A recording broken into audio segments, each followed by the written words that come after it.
Everyone talking about fragrances that I will always want to keep a decant of, but that I don't want a full bottle of. And that may sound something like, oh, okay, well, maybe that's hundreds thing. No, this is a very, very small list out of close to 3,000 or so fragrances that I've tried. About 20 have been full bottle worthy for me, and that includes ones that work with my skin and stuff like that too. So there's others that would have been, but anyway, point being, it's a very small list, and about 10 or so I have not looked at these recently. So I wanted to just kind of go into this and surprise myself at the same time, like, okay, yeah, what's in here? Because I only pulled them out one by one sometimes for when I want to smell specific ones. And I'll go over the reason for each particular one, why it's not something that I'll have a bottle of. But all of them are full bottle worthy to me in different ways. There's just specific reasons why I don't want a bottle. Okay, first, Cuir de Russie by Jardin and Retrouve. I will, as for this and with any that I have video reviews of, I'll link to the full review of this. But long story short, for this one, love the opening. Oh my god, it's like this violet leather citrus with some kind of cloudy aldehydes. I'm not even a big aldehydes fan, but the way that this is done is just like breathtaking to me. It's supposed to be based on like powdery leather from when someone went to ballets in Russia a long time ago, something like that. But whatever it is, I think it smells great. It's definitely not for everybody, and some people find it too kind of like powdery, mature leaning. I don't usually like scents like that, but something about this grabs me.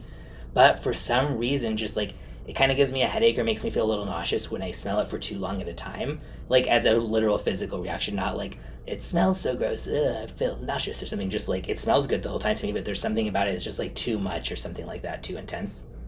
I sprayed this a little bit ago in here, but I really, really do love it. And if I didn't get that kind of reaction to it, this 100% would be full bottle worthy for me. Next, oh, this is a big one. So Lacoste Rouge. I am 34 as of recording this.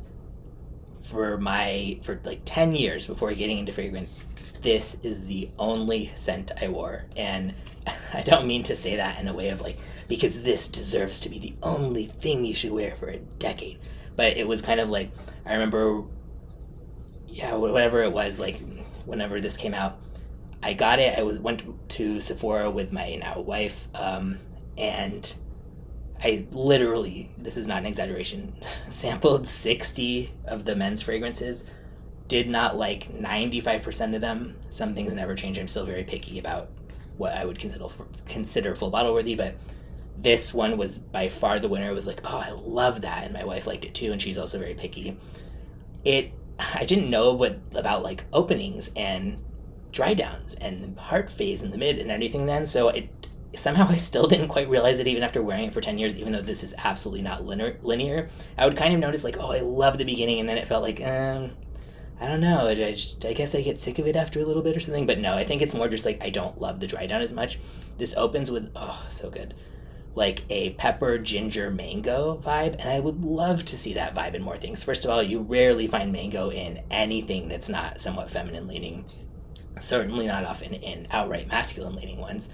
And then when you do see it, it's not usually paired with like ginger, pepper, cardamom and stuff like it is here. I just love that combination of the like juicy citrus and then that like warm kick with it. So good. As it continues, there's a rooibos tea note, which is definitely very unique. I drink rooibos tea for like, it's healthy sometimes, but like I don't love that smell or anything, and I think it does become kind of dominant here. So yeah, plus after smelling so many other things, I feel like my nose became more snobby in the sense of like, this doesn't smell as high quality to me as it used to. Nonetheless, this will always be something that I want to smell because, yeah, I wore only this for 10 years, so obviously I have a lot of memories attached to it, and I have a lot of love for it for sure. Okay, let's see. Daisy by Marc Jacobs. My wife wears this. It's the only scent she's worn for the 10 years we've been together, so I like to keep a decant of it so I can smell it, because obviously I just like immediately think of her when I smell it, since that's the only thing she wears. Chanel Le Lion. I talk about this a lot on this channel, but yeah, so this is like very labdanum heavy, almost like a incensey amber sort of fragrance is the best way I would kind of describe it in a simple way. And it is intense as hell. Like Yeah, there's times where it almost smells like piss or something in the opening, like it's just like offensive, like whoa, kind of acrid or whatever. But then by the dry down, it's just this like slinking labdanum with this like, yeah, kind of ferocious but sort of backgroundy, like burned. So mesmerizing. Yeah, just kind of like smoky, but not like fiery, more like incense, or I think there might even be patchouli, which I don't even normally like, but whatever it's done here, I love it. But it's just too intense for me to want to wear very often, but I love it so much that I want to be able to, and it's very much only a cold weather scent. I live in Los Angeles. Cold weather here is limited to only really specific months of the year. And yeah, this basically, I want to be able to smell it. I want to be able to wear it really rarely. So I just got a decant of it to keep. Not only because the real thing would be 400 something dollars, and it's like, why am I going to spend that for something that I'm going to wear for one day a year or whatever? And that would last me like 2,000 years. But yeah, but I just want to be able to have it when I do want to smell it and wear it, but it's just too intense and too much for me to wear much or for me to like wear in public. Okay. Mercedes-Benz Club Black. This is a vanilla, incense, jasmine, and I kind of forget what else is in it. Masculine leaning, but could pretty easily be unisex fragrance, and it's kind of smells to me like a waffle cone cigar combo. And it's when I've tried it on my skin, it doesn't work so well on my skin. It kind of just goes a little bit sour with the way it interacts with my skin personally, but I really, really like the smell, so I still want to be able to, yeah, just smell it from time to time when I feel like it.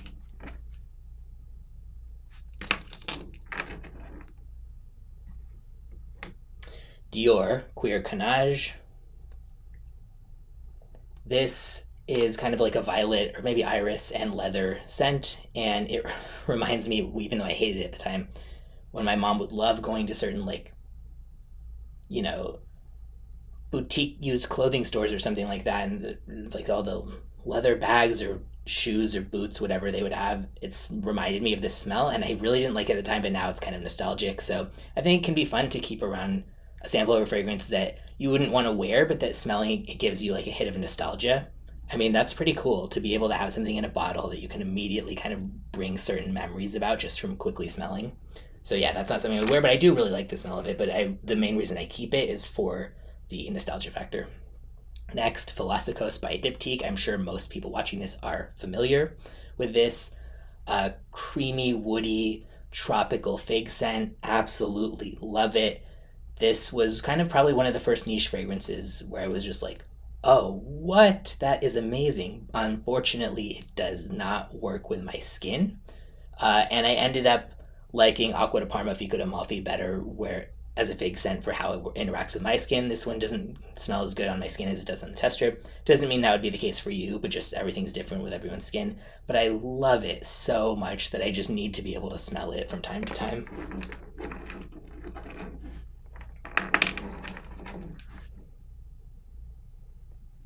Let's see, 1828 by Histoires de Parfums. This has, I believe, like some nutmeg, eucalyptus, kind of citrus. Yeah, like tangerine maybe. I don't know if it was, my dad definitely does not wear scented fragrance, but I don't know if it was like a deodorant or something he wore. I don't know why this just reminds me of, yeah, I feel like maybe a hint of Tiger Balm because he used that, like how my dad smelled in the 90s. So again, that nostalgia type of reason where I actually do really like this though, even just independent from that, but it just wouldn't quite be like full bottle worthy. You're like, oh my God, unforgettable to me if it wasn't for that. But again, just the nostalgia reason of having that. And lastly, TSVGA Vicki Lin. I talk about this on here already from time to time. Oh God, I'm scared to open this. Okay, well, the story of this one from the first time that I sampled it.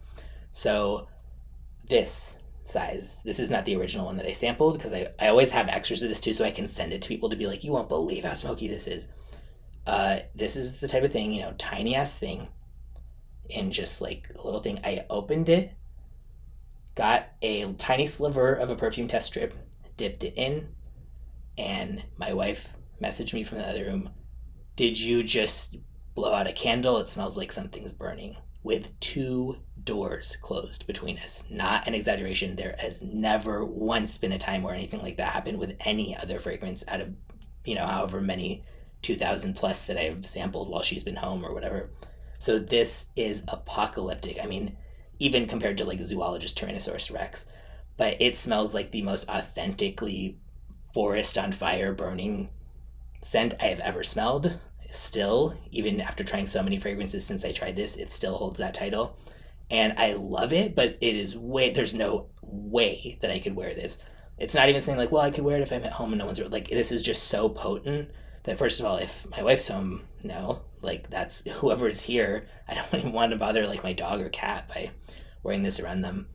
I have a friend who has a pet rabbit who I sent a sample of this to, and the rabbit came over when she had sampled it, bit off the end of the perfume test strip and spit it out. So, yeah, this gets some intense reactions, but it's so intense. I love it. That like super smoky, crazy fire aspect. So I want to be able to smell it, but it's just too much to wear. Even if I was at home by myself, I think, okay, fuck it, I'm opening it.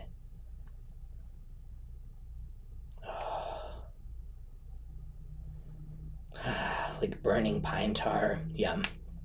Anyway, these are the, however many this was, fragrances that, as of recording this right now, are the only ones that I will always keep decants of.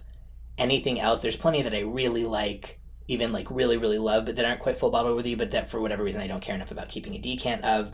But with these ones, I want to be able to smell them on demand, anytime. You can get a decant of a lot of stuff for, a couple dollars each or something most of the time. So it's like, why wouldn't I want to have that and be able to get pretty much unlimited? I mean, the amount of enjoyment that I can get out of a tiny thing like this, because I'm not even using it. I'm just like, doing, or like if I do, one quick spray of something or whatever, this can give me so much entertainment and joy for such a long time. Well, yeah, even closed up again. This is so intense. So yeah, I actually totally recommend other people do this too. And most people I talk to don't do it. Just kind of like, no, I either want a bottle or I don't want to own it. And don't do it if you don't want to. But if you didn't really think about it yet or haven't done it before, I totally recommend this. It's really fun to just kind of have your go-to sense that maybe it's for whatever reason, like I mentioned in mine, it's not something you want to own a bottle of, but that you want to be able to smell whenever you want to. And if you have any scents like this, let me know what yours are.